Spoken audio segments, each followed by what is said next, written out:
toughest competition from former ally and personal physician Kizza Besigye. Well, let's speak now to Tom Cargill. He's the assistant head of the Africa program at Chatham House, an international relations think tank based in the UK, joins us live from London. Thank you very much, Tom, for speaking to us. Now, I understand that you were recently in Uganda. Is there any enthusiasm at all for this election among Ugandans? Not a huge amount of enthusiasm. The opposition hasn't put up as strong a fight as it has in past years, and that's despite the fact that the main challenger, President Museveni's former physician, Dr. Besigye, has not had the constraints that he has had under previous elections, court cases, harassment, that sort of thing. This doesn't seem to have inspired the voters, the election campaign for this time around, and I don't think we'll see a huge turnout in the way that we have in past elections. Now, even before the elections, the opposition leader Kizza Besigye was crying foul and is threatening Egypt-style protests if Yoweri Museveni is re-elected. How high is the risk of violence today in Uganda? There will be some violence. We've seen a little bit already, but I don't think it's going to be of a scale that's going to trouble the security forces in Uganda, let alone lead to some sort of Egyptian-style mass protest. The appetite isn't there. There's still quite a lot of support for President Museveni and the ruling NRM party, and I don't think that we're likely to see any of the problems that we've seen in the Middle East. So you say there's still support for Museveni, and he seems very confident about winning this election. What's his record like? Why is he such a popular figure among Ugandans? Well, Museveni has been in power since 1986, and he still is credited, certainly amongst people in rural and western areas of Uganda, with having brought peace to Uganda. Uganda before that had gone through probably about 10-15 years of instability, first under the dictator Idi Amin and then under his successor, President Obote. Museveni has brought stability, but he's also brought growth to Uganda.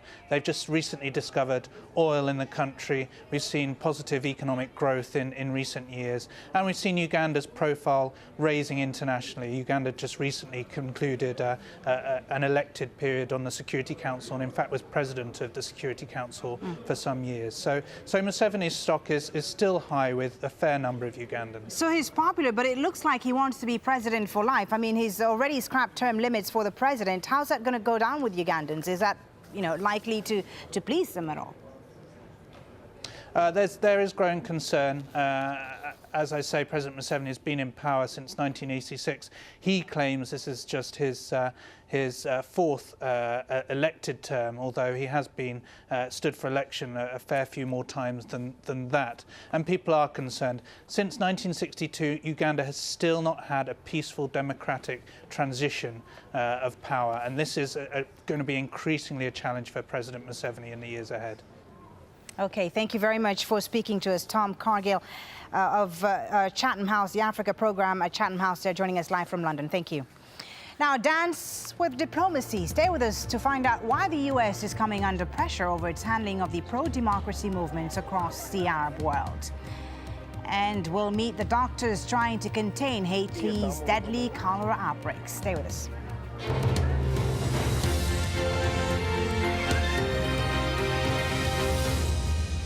How many festivals around the world can offer visitors the opportunity to watch cyclists push themselves to the limit, to taste delicious traditional Omani cuisine, to be inspired by cutting-edge Arabic fashion, to experience the thrill of the fastest sailing competition, or to simply enjoy traditional Omani hospitality? Whatever you choose to do, the whole family will be inspired by an event rich in experiences. The Muscat Festival. It's here, January 27th to February 24th. It's the right ingredients, in just the right amount. It's 729 layers, and several well-spent hours. It's when 1 degree too high is too high. 1 minute too long is just too long. And then you remember, this is just the appetizer. A 5-star menu on board Qatar Airways. Qatar Airways, world's 5-star airline.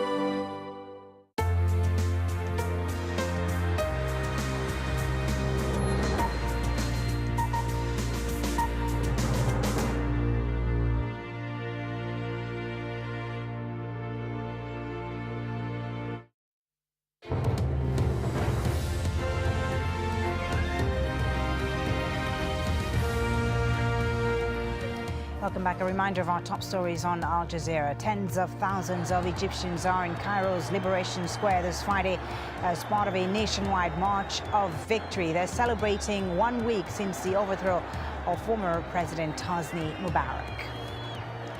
In Yemen, a so-called Friday of Rage has drawn thousands of protesters. 4 people have been killed across several cities in the country.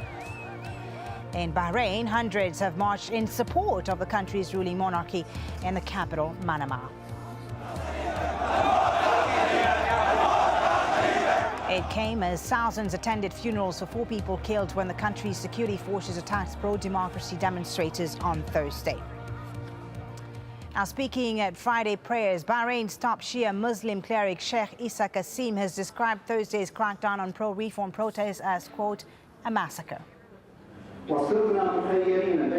We've come to a time of deciding whether we surrender to the government and let it commit massacres against us. The world has to bear responsibility after this nation first takes responsibility for itself. Now, as turmoil spreads in the Middle East, questions are being asked about the United States' response. President Barack Obama has continued to waver in his position, depending on U.S. alliances. Al Jazeera's Patty Colhane reports from Washington. While tears are still being shed, wounds bandaged, in Washington, D.C., the Obama administration reacts to the violence from Bahrain to Libya and Yemen. And as with other countries, we're not looking to dictate events, but we are making very clear the values that we hold. But when it came to protests in Iran, strong condemnation came from President Barack Obama himself this week. What's been different is the Iranian government's response, which is to shoot people and beat people and arrest people. Now that shots have been fired in the name of Bahrain's government, a key ally to the U.S. and home to the strategically critical U.S. Navy base, Secretary of State Hillary Clinton seems to be showing some support for the Bahraini government's position. While all governments have a responsibility to provide citizens with security and stability, we call on restraint. The Obama administration denies there is any difference in their response. Once secret diplomatic cables posted on WikiLeaks show the U.S. believes it does have leverage in Bahrain. A senior diplomat writing, quote, Bahrain's national security strategy rests squarely on the presence here of NAVCENT 5th Fleet headquarters and Bahrain's close security partnership with the U.S. Unlike its Gulf neighbors, Bahrain does not enjoy the kind of oil revenues that might enable it to buy advanced weaponry on its own. So the U.S. provided aid to buy those weapons, from $3.9 million the year before that was written to $8 million in 2009, then $19 million, and a request for $19.5 this year. We think our voice matters in this, and that's why we have been very clear in stating our opposition and our disappointment and displeasure with the use of violence. Saying their words matter. The word for this, disappointment.